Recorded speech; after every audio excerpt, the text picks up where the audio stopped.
Epstein said this to me one time, but one day he pulled me aside and he said, Maria, look at this.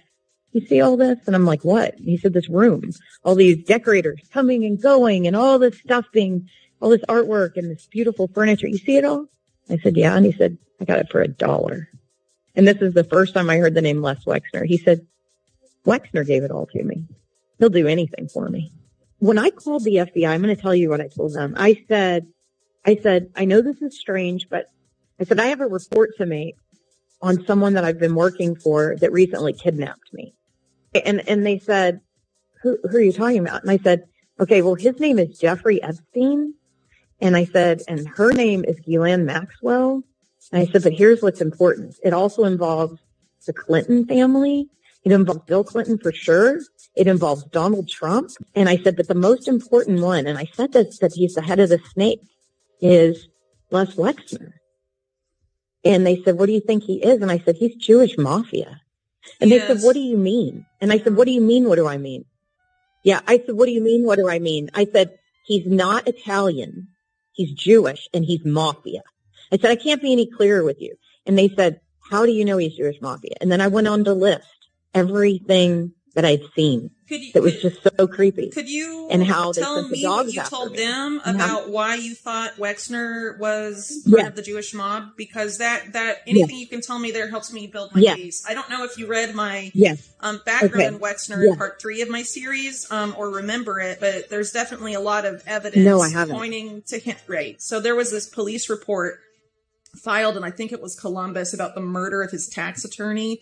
And the police report was destroyed, but there was a copy of it that ended up resurfacing 15 years later after it was supposed to be destroyed, that linked him pretty much directly to the National Crime Syndicate, which is the Jewish and Italian mafias working together. But in the 1980s, there were these series of lawsuits and arrests made. Rudy Giuliani was actually a big part in that. It was like the pizza something, I can't remember, but they basically, the Jewish mob in New York took out the Italian mafia they'd been working with all those years and consolidated and basically just took over the whole thing. So anyway, Wexner has ties to those guys. So, but anything you can give me about what you saw that made you think, so, I mean, there's clear ties from that, right? But beyond that, anything you can tell me about what you saw, why you thought it was organized crime and not like intelligence, things like that. So anything there is helpful. Right. So one of the things that made me think it was all the passports. I know for a fact Epstein had an Israeli passport because he showed me. Okay. Yeah. But, Epstein, and I'll tell you about the Wexner, like why I think he's mafia, but I just want to say too why, I thought it was really sketchy that they had like how Ghislaine had all those passports. She had a passport, a French passport, an English passport, an Israeli passport, an American passport, and there was one other. And then it made me really mad that when the FBI raided the safe, I know what was in that safe. And it's not a regular safe. It's a whole room, just so you know. So when people say a safe, they think, oh, it's the safe. It's Wexner had one too. It's a whole room you walk into. And, in that safe, he had a lot of photographs of children. And I know for about pictures of my sisters are in there because one of the people from his freaking office had told me they were in his briefcase and he kept his briefcase in that safe. He also kept everything in there because he told me he kept it for Wexner, everything. And when I asked why they recorded everything all the time, I said, is Wexner really paranoid? And he said, Epstein said, that's one way of saying it. He keeps everything. He records it all. He said, I record everything and I keep it for Wexner in the safe. So the first house I go to has pinhole cameras. Jeffrey's showing me. He's really proud of them. Second house I go to has pinhole cameras. He says, Wexner gave me this house for $1. Wexner gave me this for $1. Then I go to the apartment. They had pinhole cameras in the Victoria's Secret dressing room. Now, just to fast forward, when I was in Wexner's house, there were cameras there were pinhole cameras throughout that thing. And Jeffrey again is like, oh, look at all the pinhole cameras. And Ghislaine says, you need to be careful. We can see everything. When I would go to the restroom or take a shower or anything, Ghislaine would call me, and from the speaker, and this is in New York, sometimes in London, in different places, she would say, "Get out of the loo, get off the toilet." She would start screaming at me. And I was on the toilet. And I'm like, what's happening? So then later, Jeffrey's like, oh, yeah, everything's being fed to Abigail. They're watching everything. They literally watched my every move, Whitney. Who does that? My point is, who has cameras everywhere? Sharpshooters, Doberman, mafia. That's why I said mafia. I'm like, I don't know anyone who lives like this. There were little pinhole cameras in that first mansion that Annie met Jeffrey in. And in the second mansion that he gave Jeffrey for $1, they were in the building that his brother owned on 66th Street. There were pinhole cameras in all these buildings that Wexner, yes. Okay. All the buildings that Wexner had owned. Well, so here's where they were in the building that Wexner owned. They were in the Victoria's Secret stalls. Even though I had this driver's license, and Jeffrey had given me his SUV to use while I was there, but I couldn't go outside because, Whitney, there were sharpshooters, and no one discusses this. Actual freaking sharpshooters everywhere. And anyway, the weirdest part about being at Wexner's was it wasn't the basement, because they had a basement. It was like below that, and there was a sauna in that room, like a huge sauna, and then they had like a vault, and then they had a door to an underground tunnel. And the only way I knew it was an underground tunnel was because their maid told me. I said, what is this door? Because I used to keep everything down there. And she said, oh, that's the tunnel that leads to the main house. I'm like, well, that's weird. Why would they do that? And she said, oh, you don't know? And I said, no. And she said, there's a giant 10,000 square foot floor that raises up when someone goes through that tunnel. And then they can enter the room secretly in, and then no one ever sees them. The floor raises up. She said it's 10,000 square feet. I mean, here's the thing. I lived there for 3 months, and I never once saw him. I saw Abigail on her horses, go out to get her horses. I could just see her and go out, but I never once saw him. And that's why I called him like the Wizard of Oz, because he was controlling everything, but no one ever saw the guy. Okay, so Wexner set up, just so you know, nobody talks about this, but Whitney, before that first house, the house that Wexner gave to Jeffrey for $1, it's like the mansion that he raped all the children in. Before that house, there was another one. Yeah, Wexner gave him that one, and that thing was incredible. That's where Annie actually met him. I brought her over there. But that house, that mansion then was later given to Ghislaine recently. She sold it to give it to, or the townhouse, whatever. And that's how she settled with Virginia. She sold that. Oh my God, that woman. And she also had an apartment she took me to. So then she shows me all this stuff on the mantle. She takes me to the mantle. I'd never been in this apartment. It's on the Upper East Side. It was like probably 3,000 square feet. Really nice apartment. Like I didn't have any friends that lived that well, but it wasn't like, showy like her other places. But she shows me on the mantle, and I'm like, oh, what's this? And she said, these are things my father took from the British Museum. And she's like, they're ancient relics. And I'm like, did she just say that? See, I could never repeat things to people because I think I was lying or something. And I'm like, what do you mean he took them? And she's like, he took them. He liked them. And she's like, this is an ancient Peruvian relic, and she's showing me this stuff that was 22 karat gold that had been taken from graves, but out of the British Museum. I'm like, this is not good. And then she showed me all the royals. Like she had about like 12 photo albums of growing up with the royals. Everyone thinks that they met at Oxford. No, they did not. Yeah, I'm lying about that. Yeah. She showed me pictures. Yeah. Well, I talked about, I did an article where I brought up some scrubbed news reports talking about Ghislaine and Andrew way before they said they officially met. And I also heard from someone that Epstein was in London a lot in the 80s, and that he had met Prince Andrew at some point during his time in London in the 80s. And he was apparently dating Ghislaine in the 80s, even though they claim they met in the early 90s and all this stuff. So I know they're all lying. So trying to figure out right. how much they knew. I mean, any of that information is really helpful. So right. And she grew up with the royals. Like, she showed me all the photo albums. Well, she also knew Fergie, like, a long, long time ago, because I saw pictures of her super young with Fergie before she was ever married to Prince Andrew.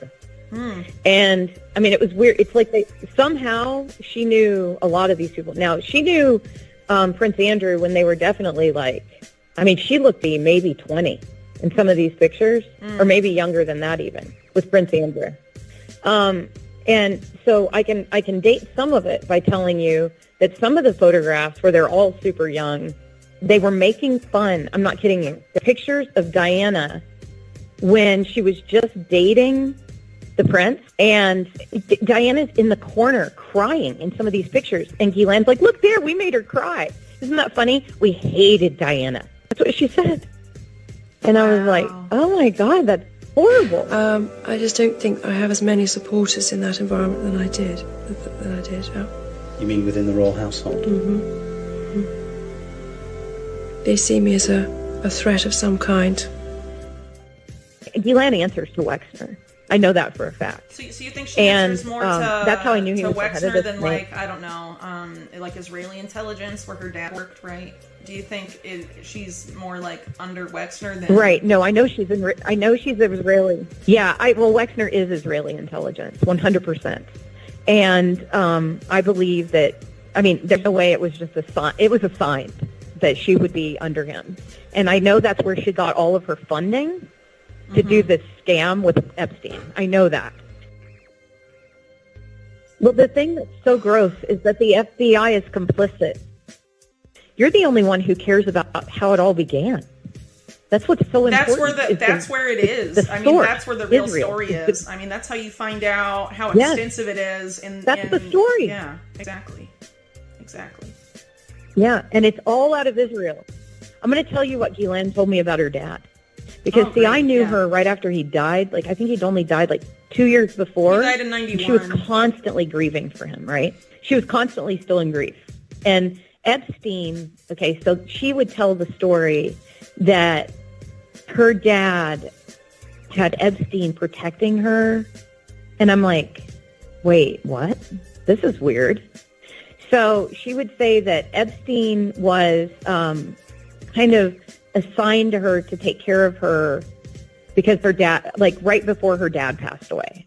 Take me back to this 1980s, because Ari Ben-Menashe says that's when Ghislaine was smitten by Jeffrey Epstein, and Robert Maxwell brings her in, and then him in, Jeffrey Epstein in, to introduce him to Ari Ben-Menashe and says, we want this guy to work for us doing Iran-Contra. Can you confirm any of those details? I can help you understand the timeline and who participated with Jeffrey Epstein and how he became a spy and what he did when he became a spy. I can help you in all those areas because I was there. You were there? I did. Did he tell you? Did he tell you I'm a spy? Did he go and say I'm working for the Israelis? Yes. He told me that he was a spy.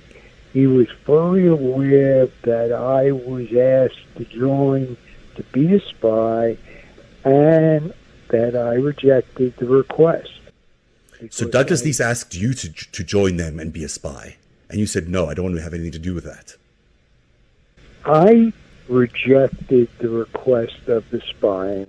Okay. Jeffrey Epstein accepted the request of the spying, and he further cemented his opportunity in espionage when he met Ghislaine Maxwell and entered into a serious relationship with her as a lady-man relationship that was a very strong bond between them, a very powerful and dynamic work relationship between the two of them, and they've admitted to the public that they took over Robert Maxwell's spying records, operations, and moved that to Florida, to Jeffrey Epstein's house. That's been admitted. That's a fact. He and Epstein were involved in laundering about 1.5 billion, I think it is.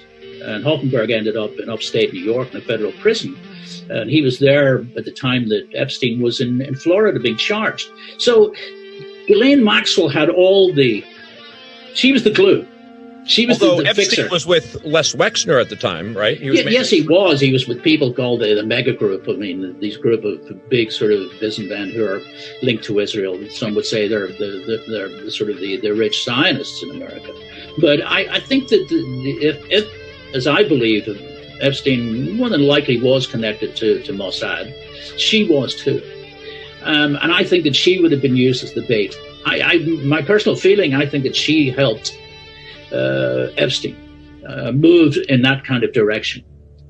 In other words, where he wasn't just sort of the money guy, kind of crooked money guy. He was a money guy who could actually help Israel. But her dad knew him. Right. I thought that was really strange. A guy that used to work for Israeli intelligence with Robert Maxwell told me that he had seen Jeffrey Epstein in Maxwell's office in like the mid 80s. So that definitely goes back several years. Part of the business too? Was she involved in what you were doing over there? No.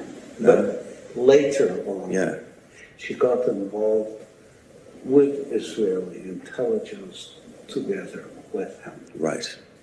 But not in this arms deal in Iran or business. Would you say she was an agent as well? Was she someone working for Israeli intelligence? Oh, definitely. Military intelligence as well? Yes. And when that happens, because I have no idea how that world works, so I'm learning a little bit. It happened by accident. Do you get orders and you have to do certain things, or is it more like... No, you get projects. What really happened, my take on it, and later thing, is that these guys were seen as agents. And so they found a niche for themselves, blackmailing American and other political figures. For the Israelis? So it's hard for people to understand why Israel would want to get blackmail on an American. I'm asking a question that I can answer it quite probably, but for most people, it's hard for them to think about Israel as being blackmailing their leaders in the United States. It's a very... It was quite their MO. En dan de Mossad en Clinton. Begin 97 ontdekt de FBI dat de Mossad een spion heeft in het Witte Huis. Iemand op een hoge positie met de codenaam Mega. De FBI begint een klopjacht, maar moet daarmee stoppen. De Mossad chanteert het Witte Huis. So they set up an operation outside Monica's apartment, and they bugged it. And they picked up some 30 hours of phone sex between the president and Mr. Lewinsky. 30 hours? About 30 hours, yeah. And those are all taken back to Tel Aviv. Mossad probably remains still top of the pile because it's never lost its war footing mentality. Mossad also has, in a sense, an easier role to play in a way because it says first, last, and always Israel, always. And anything that only affects Israel is what interested primarily. See, sleeping around is not a crime. Maybe embarrassing, but not a crime. But sleeping with underage girls is a crime. I did receive money to go to these parties. After every party, I was paid by Mr. Epstein. There wasn't, out of all the girls that were there with me, most of them were 13, 14. I think the oldest one might have been 16, just turned 16. And she'd been there for a while. He'd see me, he would say, "Oh man, you look," and it wasn't like "Oh, you remind me of my daughter." It was this sick, evil, like, you remind me of my daughter. You are special. You remind me of my daughter. I've said that if Ivanka weren't my daughter, perhaps I'd be dating her. It was just this weird pleasure, sick smile. Like I don't even want to know what he was thinking about. I could imagine what he was thinking about. After the parties would end, we were to report to Mr. Epstein and basically tell him everything that happened. with who, what they liked, what they disliked, if there was any requests, if there was any talk about anything. That's what, we told Mr. Epstein everything. He ripped off all my clothes, and he started to basically have sex with me, and I was screaming because I'd never had sex before. It was my first time, and Tiffany was yelling at him too. She was saying that I was a virgin, and he told us to just shut the fuck up, and just basically took my virginity while I was crying and telling him to stop. And that's basically begging for him to just stop. And Tiffany didn't know what else to do either. No one was there to help us, or me.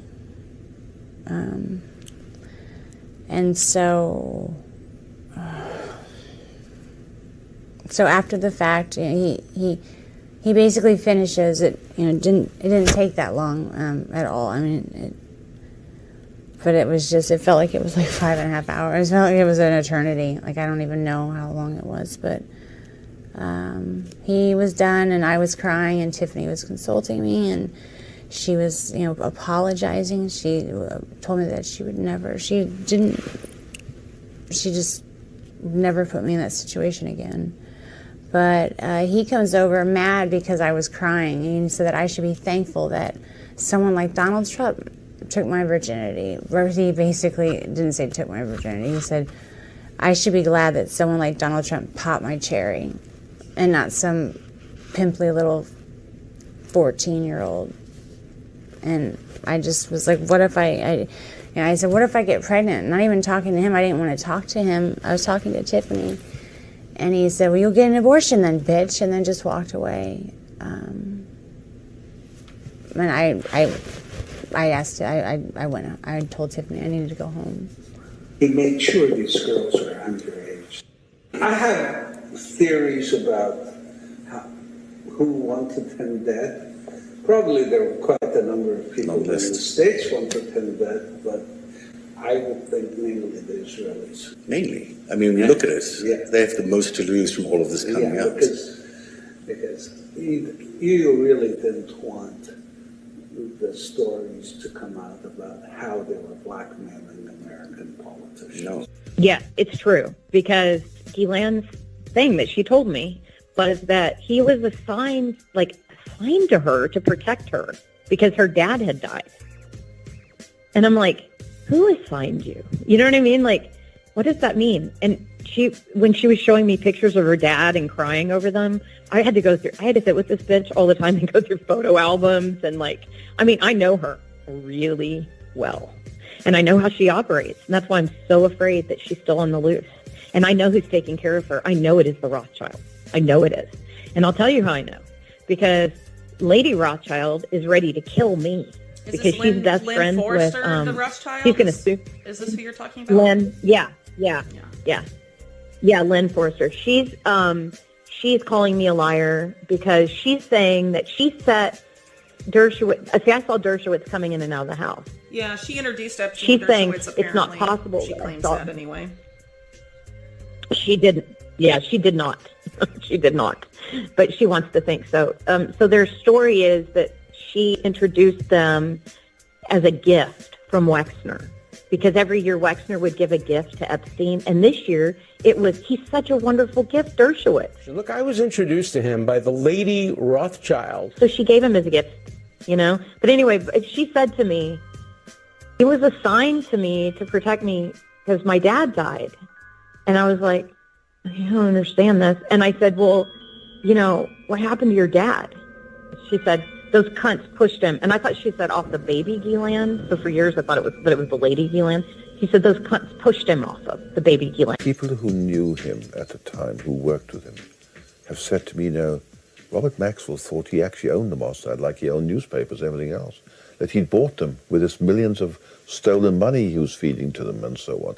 With these incredible deals he was making with these people, he was bringing them to and so on. That didn't work with the Mossad. They thought he'd become, what we call a loose cannon. So then she says to me, you know, my dad was a very powerful man, and, you know, he was very important. She said, Maria, you don't understand. And then she's showing me, like, who she grew up with and how powerful he was and how much money they had. And then she goes on to tell me, she said, you know, Maria, and this is true, she said, and she showed me, she had passports. Get this. I don't know how this is legal. She had a passport, a French passport, an English passport, an Israeli passport, an American passport, and there was one other. I'm trying to think of what the other one was. Get your passport to the ocean. So you will have 2 passports.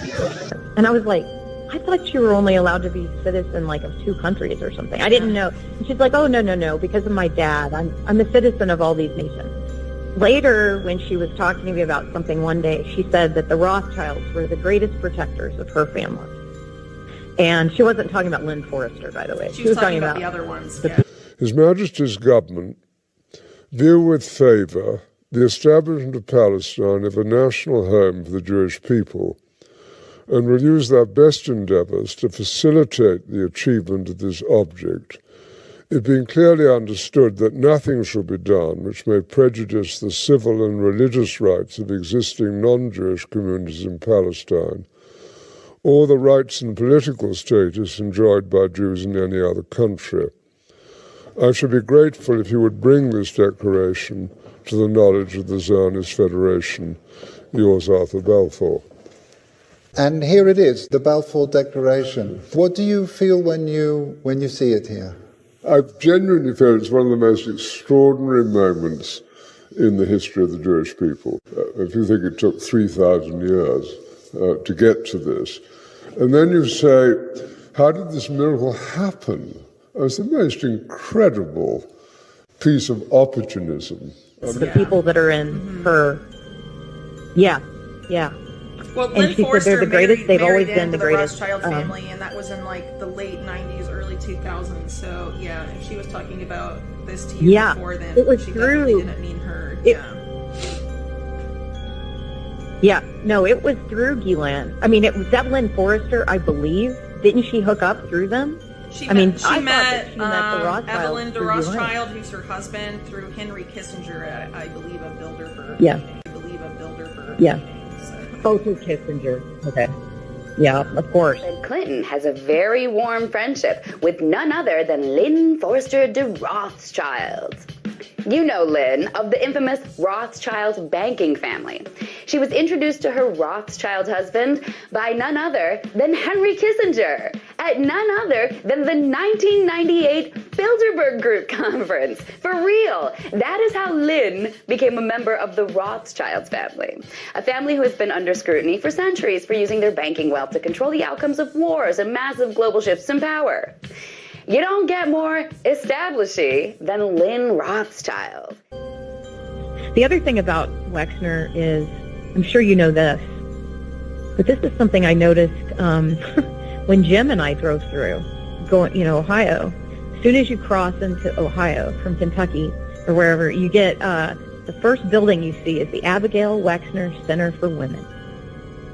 I thought I was going to die. I was like, you got to be kidding me.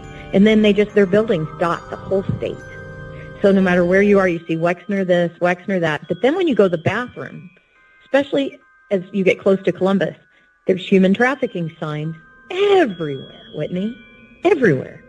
So when you go to the bathroom in Columbus, on the door it says, do not speak to anyone, do not walk with anyone, go back to your car. I mean, there's like instructions on how to not be trafficked.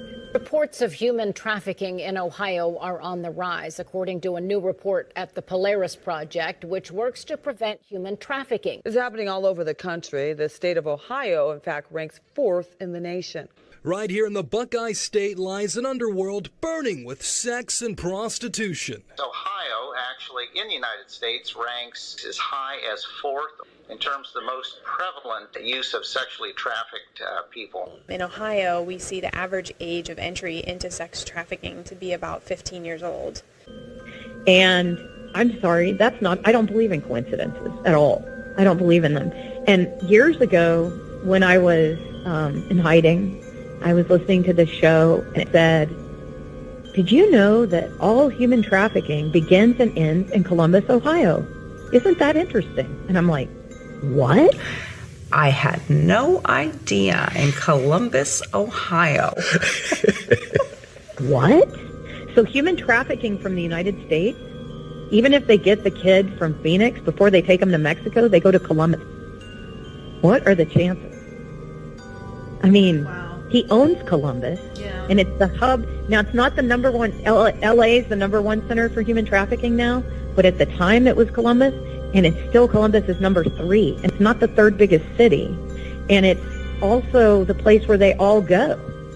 They all go to there before they leave the country or go to wherever they're going. They go to Columbus first. Why? Why do they take everyone to Columbus first? And I mean, the fact that they watched me like that Abigail, I had to get her permission to go outside. One day, I went outside and without asking first, and a pack of Dobermans came towards the door, like flying. I got inside. I had a Yorkshire Terrier, and they would have eaten me alive. And I'm not afraid of dogs at all, but these dogs are trained to kill. And so I didn't go back outside for like a month. The victims of former Ohio State University Dr. Richard Strauss are demanding a federal and state investigation into the Wexner family. The letter to the state attorney general and U.S. attorney general claims Les and Abigail Wexner assisted in the cover-up of an assault victim. Now, this is the letter that requested an investigation into the allegations of Maria Farmer. She claims she was sexually assaulted by Jeffrey Epstein in Wexner's home back in 1996. The letter states that Farmer was forced to stay on the property by Wexner's security team. A Wexner family spokesperson said the Wexners had no knowledge of Farmer and never met her. We were also given a statement that reads in part, quote, the Epstein house was not a Wexner guest house, was not on land owned by the Wexners, and was nearly 1/2 mile away from the Wexner home. The letter also brings attention to the fact that Abigail Wexner serves on the Ohio State Board of Trustees. The 5 Strauss victims are asking for the investigation because they said the allegations are terrifying and, quote, bear directly on our own fight for justice. Strauss is accused of sexually abusing at least 300 young men. We reached out to the victims who wrote this letter and to OSU for a statement, but haven't heard back. I also reached out to the Attorney General's office and was told they are reviewing the letter and was given a statement that reads in part, quote, the office takes all allegations of sexual assault seriously. In Ohio, primary criminal jurisdiction rests with local prosecutors and police agencies. The Attorney General only has authority over such matters when invited in by local authorities. And who has like a tunnel under their house and the floor raises up? I think Jeffrey just did his bidding for Wexner in whatever way he wanted. I think Jeffrey did whatever Wexner wanted. And he provided Wexner not only with boys, but with girls. But really quick, you sort of mentioned that you knew that Wexner had some sort of Israel tie and that Ghislaine was working under him. Can you elaborate on that? Do you think he had ties to Israeli intelligence? I would ask Mr. Dershowitz to also address the topic of Zev Shalev at Narrative, the Israeli-born former CBS News executive producer, and Whitney Webb, who have reported that Jeffrey Epstein was being run by Israeli military intelligence as disclosed by Ari Ben-Menashe. And the allegations in the book, Robert Maxwell, Israel's Super Spy, that Ghislaine Maxwell's father, Robert Maxwell, was a KGB and Israeli intelligence agent who worked with the Red Mafia and Mogilevich to set up money laundering instruments around the world. So, Mr. Dershowitz, your background in defending Pollard and then Epstein suggests that you might be an agent of a Russian-Israeli axis. So I'd ask you to address that from a Jewish American patriot of conscience perspective. That's me. Okay. Epstein working for the Mossad. What intelligence agency would trust Jeffrey Epstein? Yeah. Okay. And why do you think that? So I absolutely do. So, okay, so this is why I think it. So Jeffrey and Ghislaine, they were at the estate, they came like 3 times to visit Wexner while I was there. And they would go meet with him, and then they'd come back. And Ghislaine said they were working on all these Israeli charities. The leadership is the most precious commodity. I established the Wexner Heritage Foundation because I thought it was terribly important that the lay leaders of the Jewish community be intelligent, educated, informed.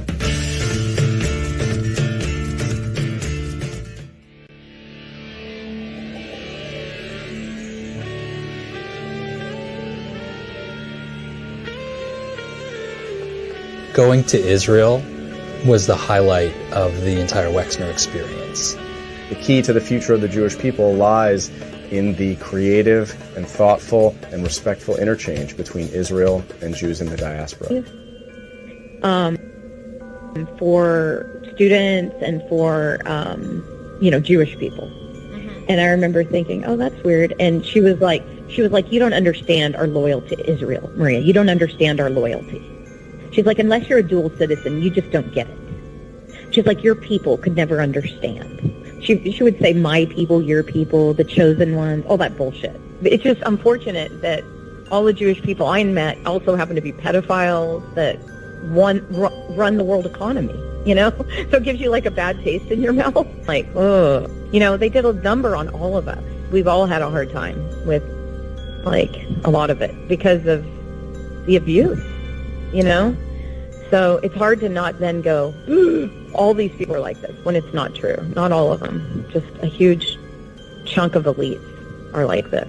I guess all of the elites. I don't know. This is how the elites speak to their, quote, servants. They're I don't know, just like the regular people who aren't Jewish, that aren't allowed to eat at the country clubs. It's a big part of it. The whole time I was there, I lost 20 pounds. I was very small anyway. But I lost 20 pounds because I wasn't allowed to go get food. And when I called Ghislaine and asked why I couldn't eat there, she said, it's a Jewish country club. You're not Jewish. They're not going to serve you. This is how this woman spoke to me. Yeah, this is how these people think, Whitney. They, honest to God, think their DNA is better than everybody else's. I swear to you. It was a theme all the time with them. With Eileen Guggenheim, with Jeffrey Epstein, with Ghislaine. It was a theme.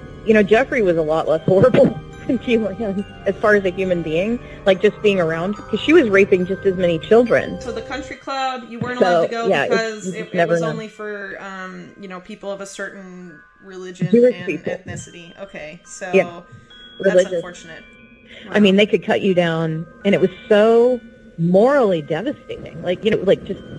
You just felt useless as a human being when you were told you're nothing because you're not Jewish, you're stupid, you're useless, a useless white girl, a poor little peasant, just the things that I was called, I was just like, I believed it, because it was like a cult, the problem. Yeah, you wouldn't believe the way Jeffrey and Ghislaine spoke about African Americans. It was like, it made my skin crawl.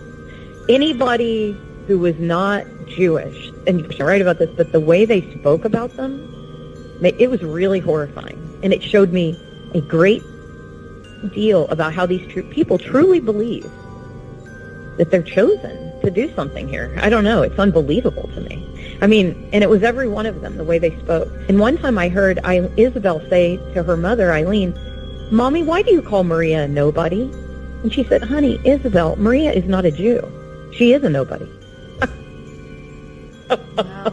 Well, it is worth so pointing. You can see why for about 20 years. That type of stuff I might actually include just because the Maxwell family have you ties should to include this it. group You that's, should include it. What's it called? Chabad Lubavitch. And group openly talks about how only Jews are human and the rest of human beings are like cattle, basically. בעזרת השם זה יחזור. הם ירצו הגויים להיות עבדים שלנו. זהו הרב אליעזר קשתיאל, ראש ישיבת בני דוד בעלי. הכי טוב להיות עבד של יהודים. הם שמחים להיות עבדים, רוצים להיות עבדים. הישיבה הזו מיועדת לבוגרי המכינה הקדם צבאית, המוכרת והיוקרתית בציונות הדתית. רבים מהם מגיעים אליה לאחר שהם מסיימים שירות צבאי. במקום שהוא יהיה סתם מסתובב ברחובות ועושה שטויות ואלימות ומזיק אחד לשני. עכשיו הוא עבד, החיים שלו מתחילים להתנהל. לפי הרב קשתיאל, האדונים הם היהודים, העבדים הם הערבים. החלוקה לא מקרית, זה עניין ביולוגי, בעיות גנטיות. יש מסביבנו עמים כאלה, בעיות גנטיות. תשאל ערבי פשוט, איפה אתה רוצה להיות? הוא רוצה להיות תחת הכיבוש. למה? כי יש להם בעיה גנטית, הם לא יודעים לנהל מדינה, הם לא יודעים לעשות כלום. תראה איך הם נראים. והנה התורה כולה, תורת הגזע. בוודאי שיש גזענות. מה, אנחנו לא יודעים שיש גזעים שונים בעולם? מה זה סוד זה, מה זה לא נכון? זה נכון, מה לעשות? בעוד יומיים עם ישראל יציין את יום השואה, בין היתר את החלוקה של הנאצים לגזעים, עליונים ונחותים, והנה בגרסה העברית. כן, אנחנו גזענים, אנחנו מאמינים בגזענות. יש גזעים בעולם ויש תכונות גנטיות של עמים, וזה דורש מאיתנו לחשוב איך לעזור להם. יש הבדלים בין גזעים, וזה בדיוק סיבה להשיט עזרה. מי שמחה להחליט מי זה מי? אני רואה שאני מגיע להישגים הרבה יותר מרשימים ממנו. Well, this is another thing Ghislaine said. Well, Ghislaine did make it very clear to me that Annie was very lucky to be able to carry a Jewish baby. That was another thing. She said she would have been so lucky. See, they constantly made it very clear to me. You can't eat at the country club because you're not a Jew. You can't, and I mean, it takes people, it's like they get hit with a soccer ball in the gut. I've told every news network. And they go, oh, we can't talk about that. Let me be very frank with you, Amy. We have to say the truth. The Israeli lobby, the Jewish lobby are by far too strong and too aggressive. It's not good for the Jewish community. It's not good for Israel. But the Israeli propaganda and the Jewish propaganda in recent years made it as a systematic method.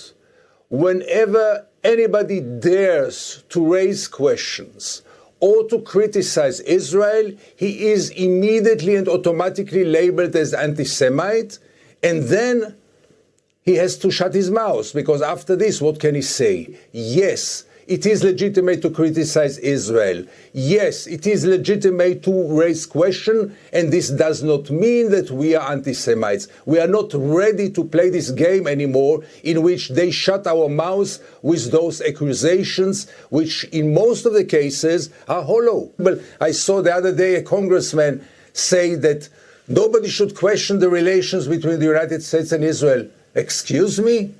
Nobody should question the relations between Israel and the United States. Here from Tel Aviv, I claim that those relationships are corrupted and are bad for peace and bad for Israel for the long run, because the United States let Israel go crazy, continue the occupation, do whatever it wants, and get this automatic and blind support. This may be you don't want to hear, I don't know. And I certainly don't want to hurt you on your show. You have one of the best. You're fair. But I believe that Israel has a powerful stranglehold on the American government. They control both members of the House and the Senate. They have us involved in wars of which we have little or no interest. Our children are coming back in body bags. Our nation is bankrupt over these wars. And if you open your mouth, you get targeted. And if they don't beat you at the poll, they'll put you in prison. Of course, you can't talk about the truth, right? You can, but most people just won't. And I think it's a huge part of it, because this is a problem. This elitism is very deep. The thing of it is that Jews shouldn't marry Arabs. Shouldn't marry Arabs. Yeah. Why do you feel strongly about that? Because Jews is a special nation that God gave it to the Jews, and we don't want Jews to get mixed up with it, together with a different nation.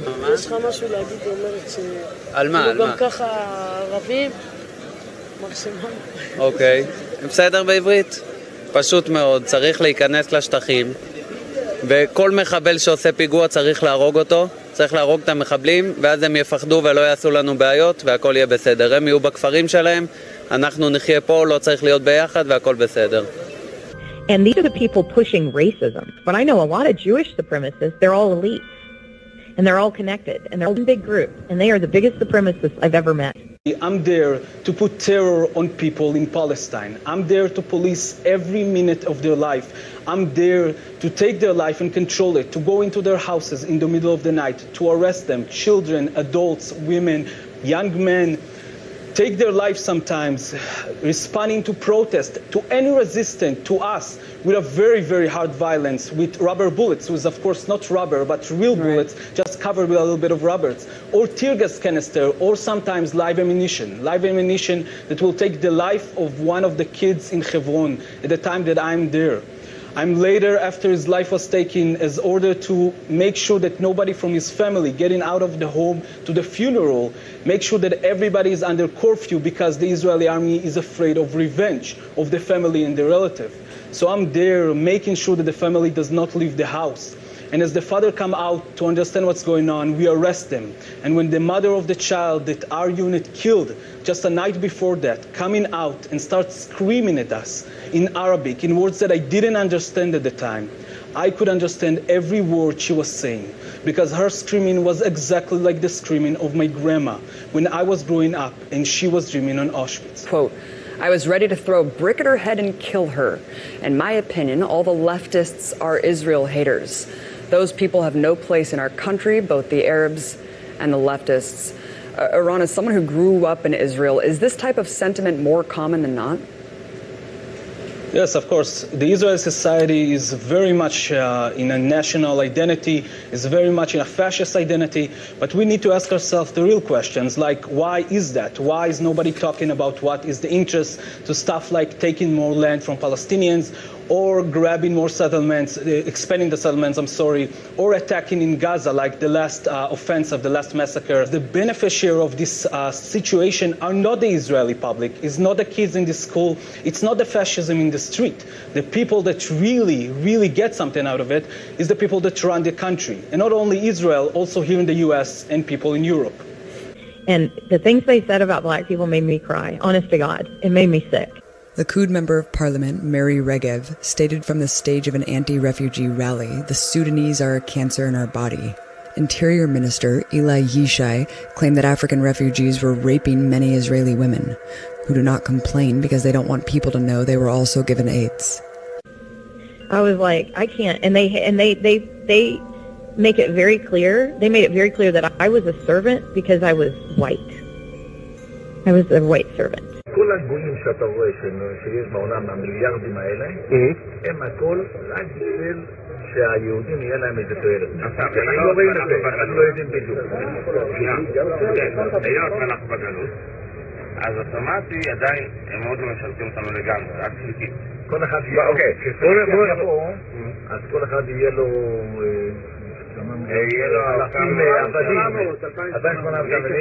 בינתיים המשיח לא כאן, אז איך הם משרתים אותנו? הם בונים לנו רכבים, דירות, בניינים, הם בונים את זה לנו, משרתים את היהודים.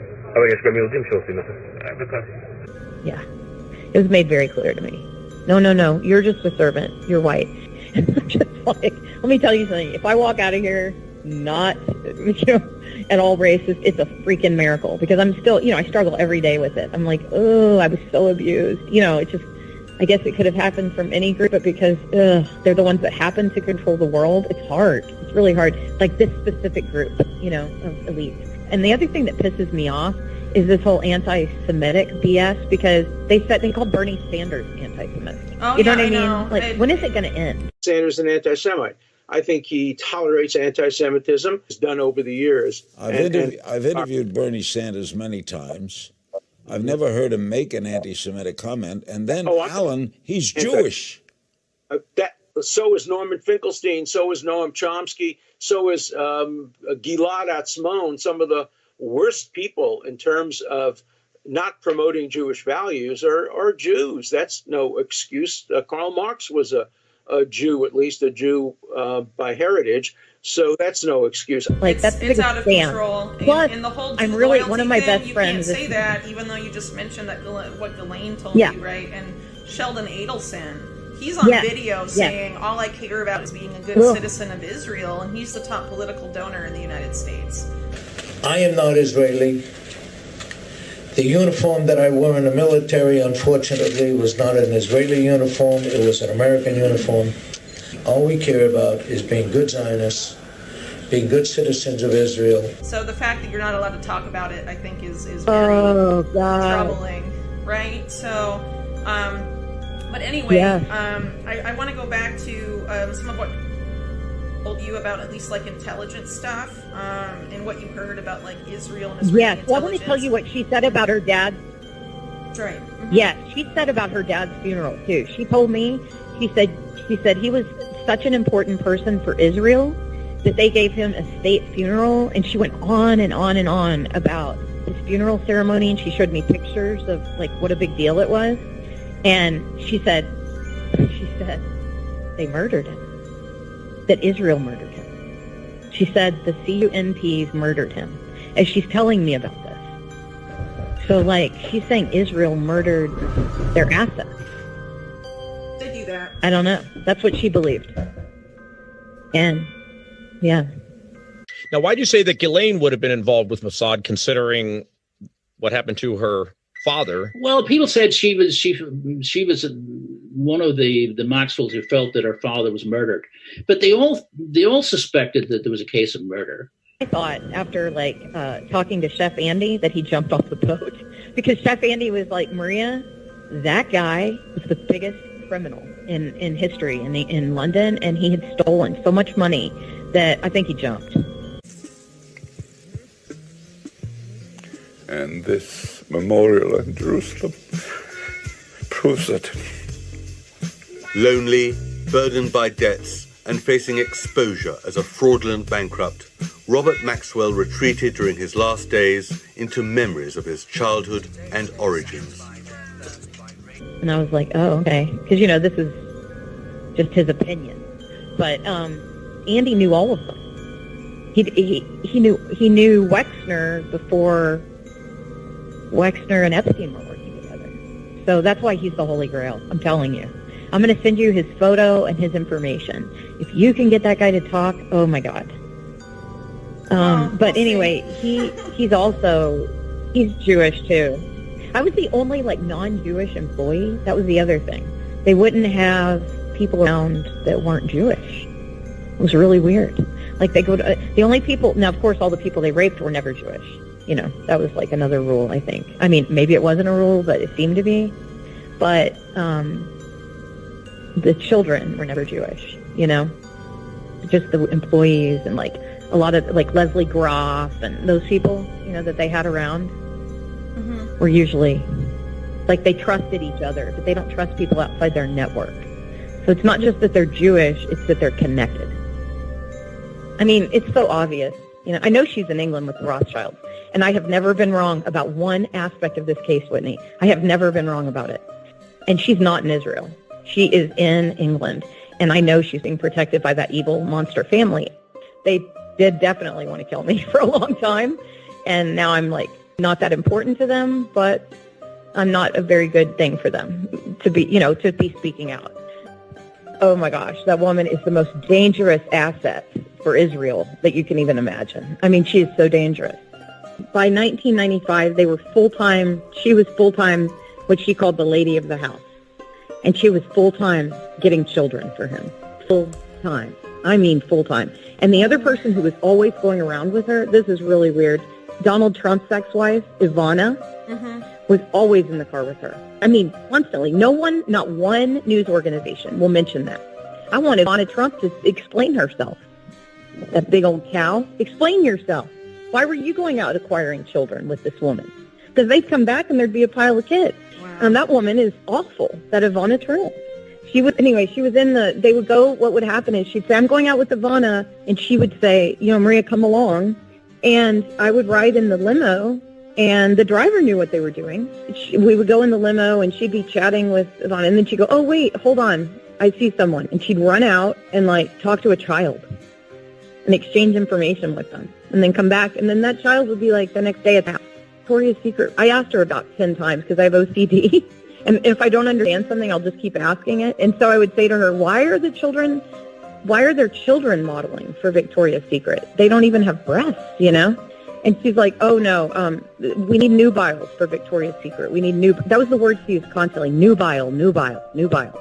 And I admit that I didn't know what it was, so I looked it up, and I was like, that's kind of gross. Like, why do they have to just have started their period to model, you know? There are only 30 women that have come forward. 30. I saw I'm not kidding, I'm very disturbed by this part. I saw at least 5 girls come in that house a day. It's in the thousands. Where are they? Are they dead? Brad said he knows of 500 just in Florida. Like, we can't find them. Where are they? These children were between, thousands. I was there a year and I saw thousands of little girls, it was so exhausting, Whitney. They were in his offices. There were just constantly little girls there. Constantly. Wexner is Israeli intelligence, 100%. He's the head of the snake. She was like, you don't understand our loyalty to Israel, Maria. You don't understand our loyalty. Oh my gosh, that woman is the most dangerous asset for Israel that you can even imagine. I mean, she is so dangerous. Illustration for the FBI.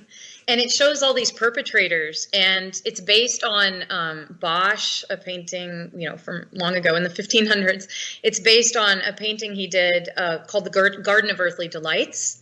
But I did it more like from a child's eye, so that, children would see heaven on top and hell on the bottom and earth in the middle. So this is what I did, and I'm going to walk you through it. This is Gloria Allred, and here, let's see if you can see her. There you go. Yeah, great. She's really like Satan, okay? And then you have up here Jeffrey Epstein. He's in a little UFO stuck on a NASA tower.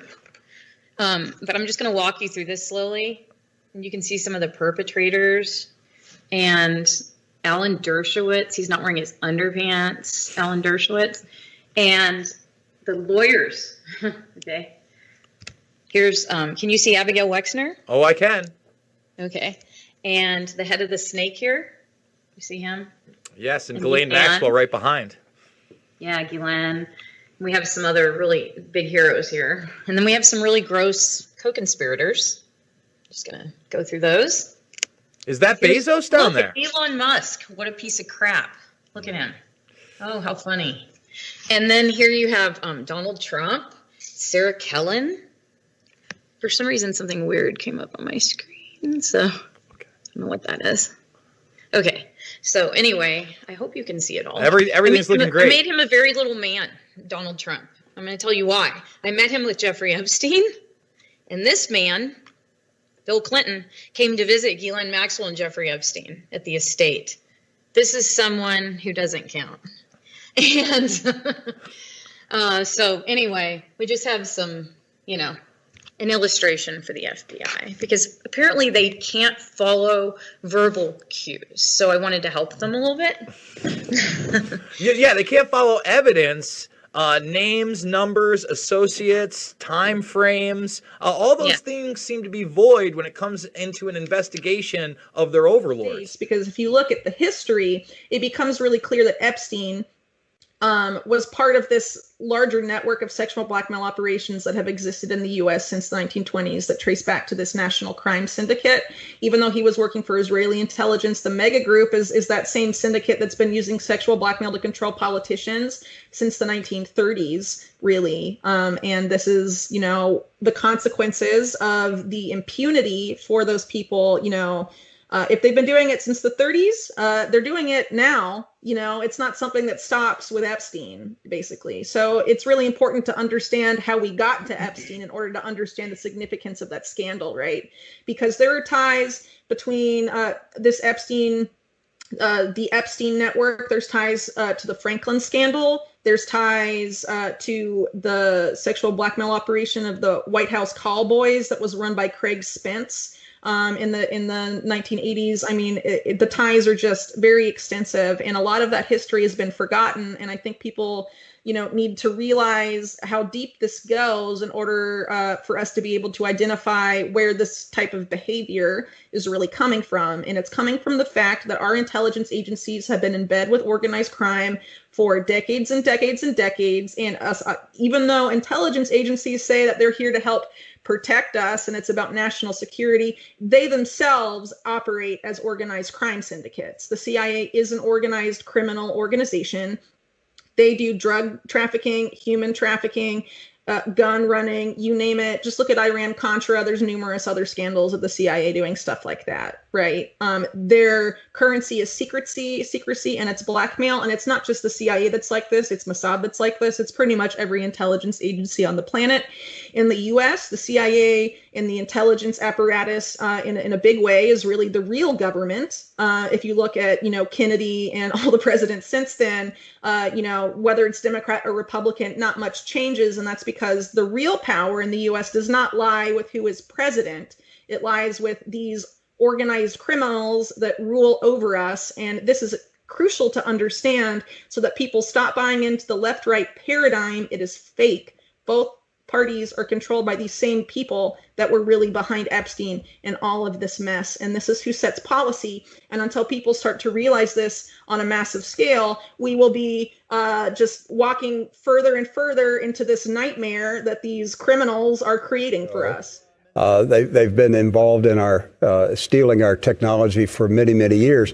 But another way that Israel has affected U.S. foreign policy is through blackmail operations. And I would point to Jeffrey Epstein, who was allowed for 30 years to recruit young girls in America from vulnerable, broken homes, as young as 13 years old. And Mr. Epstein, who I believe was a fake billionaire, I do not believe he was a billionaire. I believe he was an actor, an imposter on behalf of the Israeli Mossad. Mr. Epstein then lured powerful, influential American men into his various mansions so that they could rape the girls. The sexual acts were videotaped, and the videos were sent to Israel for blackmail operations against Americans. If it were proven, what would the U.S. establishment do? Nothing. Nothing. Too many American leaders have been videotaped by Jeffrey Epstein. There's not going to be any action from the American political establishment. The American ruling class is corrupt, and the American people must clean house. Both parties, both political parties in America are controlled by Zionists. There is no choice.